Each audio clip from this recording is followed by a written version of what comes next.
好，咁啊呢個部分啦，咁我哋就再睇多一條啦。最後尾一個部分就係 part C 啦。咁啊 C part 咧第一個部分咧，亦都係啦，先咧就將呢個二次多項式啦進行因式分解先嘅。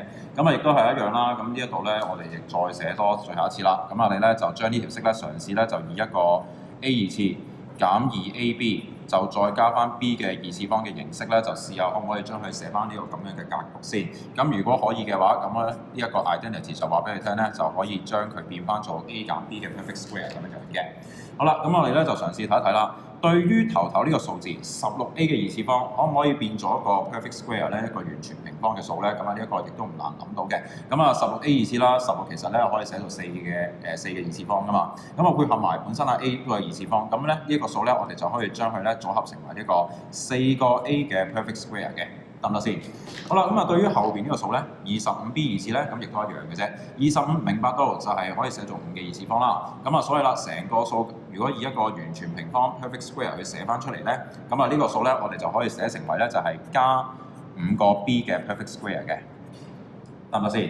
好啦，咁啊跟住啦，頭個數拆開咗做 4A， 咁啊最尾個數就拆咗做成5個 B 嘅 perfect square 啦。咁所以中間個數咧，我哋有理由相信係可以被拆開做-2乘4個 A 就再乘翻5個 B 嘅，得唔得？2AB 啊嘛，-2AB 啊嘛。咁我哋咧就再 check 一 check 啦，究竟可唔可以咁樣嘅拆法啦？可唔可以乘翻埋做呢一個-40個 AB 先咯噃？咁啊4如8。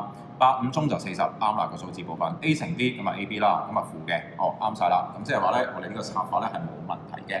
好啦，既然好成功咁咧，模仿到佢嗰個格局啦，咁即係話咧，我哋可以動用到呢個 identity 去進行呢一個 factorization 因式分解個結果嘅咯喎。咁咧佢呢一個 4A 二次減2乘 4A 乘 5B 再加呢個 5B 嘅 perfect square 咧，咁佢就可以被 factorize 因式分解咗就係 4A 減5個 B。然後咧就 perfect square，咁到此為止就完成咗呢個第一部分嗰個結果嘅，得唔得先？好，咁啊跟住啦，我哋就再睇一睇埋第二個部分啦。咁啊第二個部分咧，亦都一樣啦。咁而家有4個項啦，4個項咧頭嗰3個咧，好明顯就同 A part、C part 嗰個第一部分一樣嘅。咁所以咧，我哋咧第一個步驟亦都一樣啦。先將16A 二次減翻40個 AB， 然後加翻25個 B 二次，就自己分咗組。咁啊，另外啦，後邊咧就係減 C 嘅二次方，自己一個組，得唔得先？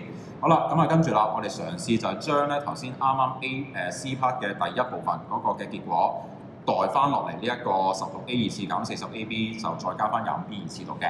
好啦，咁所以咧下一個部分啦，我哋就會將佢咧以呢一個括弧 4A 減5個 B 嘅 perfect square 咧就去代替咗佢，然後繼續減翻 C 嘅二次方。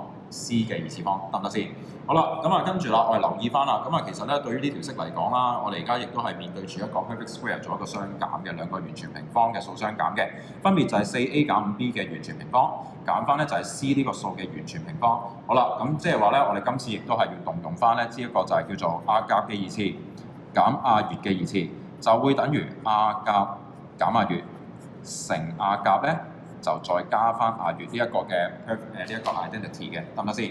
好啦，咁我哋咧就將佢進行一個因式分解咯喎。阿甲就係 4A 減 5B 扮演緊嘅角色 ，C 咧就扮演緊阿乙呢一個角色。咁所以咧，阿甲減阿乙就即係講緊 4A 減 5B 呢個人就要減翻阿 C 先，括住佢 4A 減 5B 減 C， 刪括弧。好啦，然後開翻括弧就係講緊咧就係阿甲加阿乙嘅，阿甲即係 4A 減 5B 啦。